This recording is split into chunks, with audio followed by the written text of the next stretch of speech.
Well, good afternoon. If it's Mondays, 3 o'clock Eastern Time, it's Mondays with Michael live here on Facebook. Thank you all for joining me today. If you're watching this post session, thank you for checking it out. If you're seeing this on Facebook, LinkedIn, Twitter, or any of the other social media platforms that you connect to, thank you for checking it out.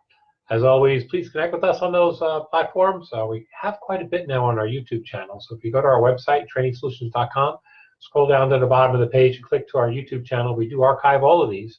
A lot of good content there. We're up to about 60 or so of my Mondays with Michael live sessions on a variety of topics. So please go check it out. Let me know what you think. Well, today's session is semi-repeat. We do this one fairly often. Well, I'm not say fairly often. We do it once in a while because it seems to always be in the news in one capacity or another. And that is harassment of all types in the workplace. Harassment. You're hearing on the news. We hear from our friends and colleagues. We see some things posted on social media about harassment in the workplace, bullying, if you will, in the workplace. So we're going to talk about today from a training perspective, not from a legal perspective. Again, we're not attorneys here at Training Solutions, we're trainers, but education and training is a big part of any organization's plan to help combat this thing that's happening again in the workplaces, which is really, for those of us who have been in HR and training for a while, it's really sad, really, to see this play out the way it's been playing out. Back in the late 80s or early 90s, mid 90s, there were a lot of high-profile harassment cases in the workplace. Most of those were sexual harassment, but I'm sure there are other types of harassment in the workplace. And a lot of folks that are in my space, the HR and training space, did all kinds of programs, education programs, focus groups, policy changes, a lot of things to help make this problem go away. And for quite a while, most of us in the space here felt it was gone. I mean, we didn't hear a lot of complaints about harassment in the workplace, though most organizations, most forward-thinking organizations ran programs all the time around harassment and bullying in the workplace. But we didn't hear a real big outcry about this problem. Well, 2-3 years ago, as you know, watching the news, watching social media, big outcry again, big outcry. And rightfully so. I mean, this is the kind of stuff that really makes the workplace not great. So from a training and education perspective, what's our role in this process? As I said, we're not lawyers. We're not lawyers. So my notes today are all around education and training.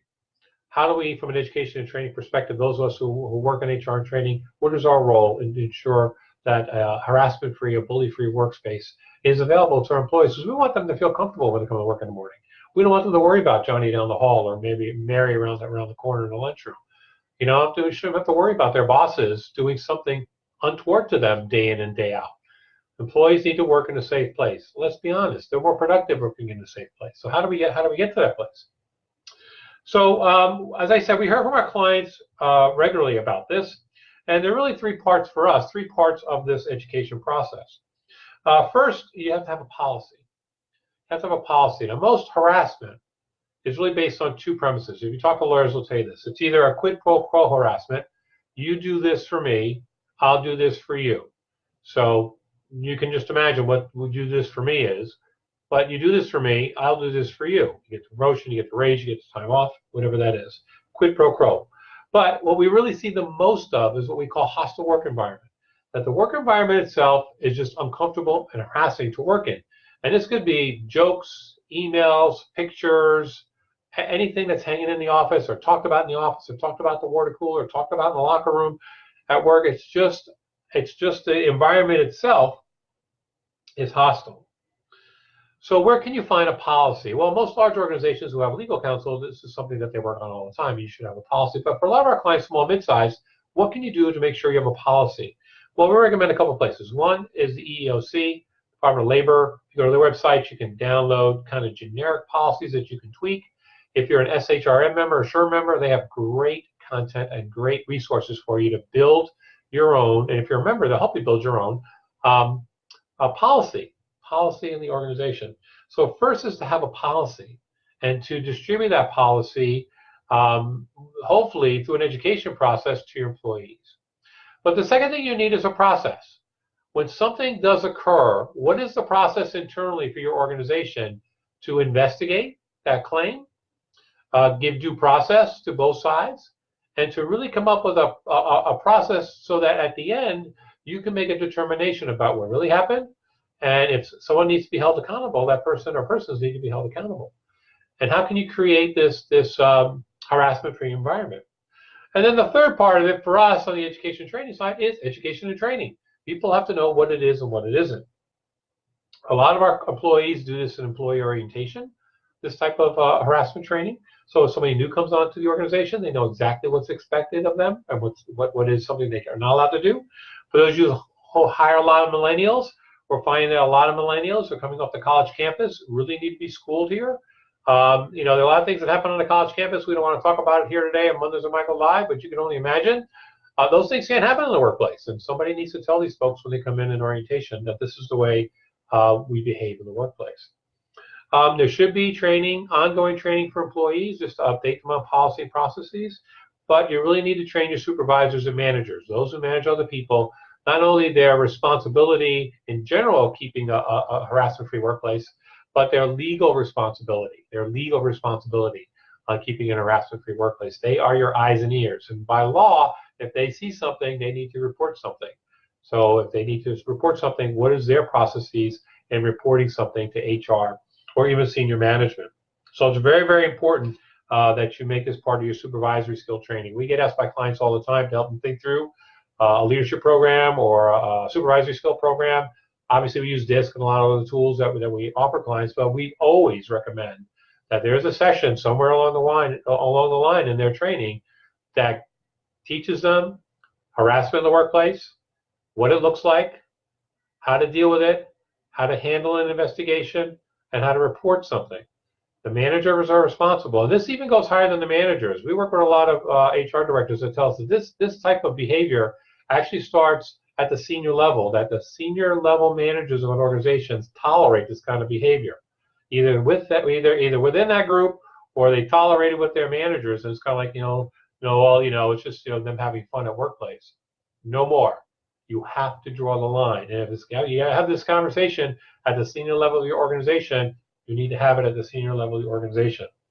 A lot of our HR clients are having this conversation at the senior level organization because they want to keep an harassment-free workplace. It does not do good for your bottom line. It doesn't do good for recruiting. There's a lot of social stuff out there that talks about companies and their culture. You don't want to get on any of these bad lists. You have to make sure that your culture in your organization is one that does not accept harassing behavior. So in our case, what do we offer clients? A little commercial here. So we offer classroom training, as you know. So in our classroom training, we usually use video vignettes in our classroom training, so participants get to see what is, what isn't. We do a couple case studies. So when this happens in the workplace, what do you do? We have quite a bit of discussion around harassment in the workplace. If HR is in the room or if HR is not in the room, we go through the company policy that's given to us by the company before we teach, and we review the process internally for them to report on something that's harassing behavior, bullying behavior in the workplace. So we do the classroom training, but more and more we're doing this online. So our online portal gives us the ability to send out courses specific to general employees.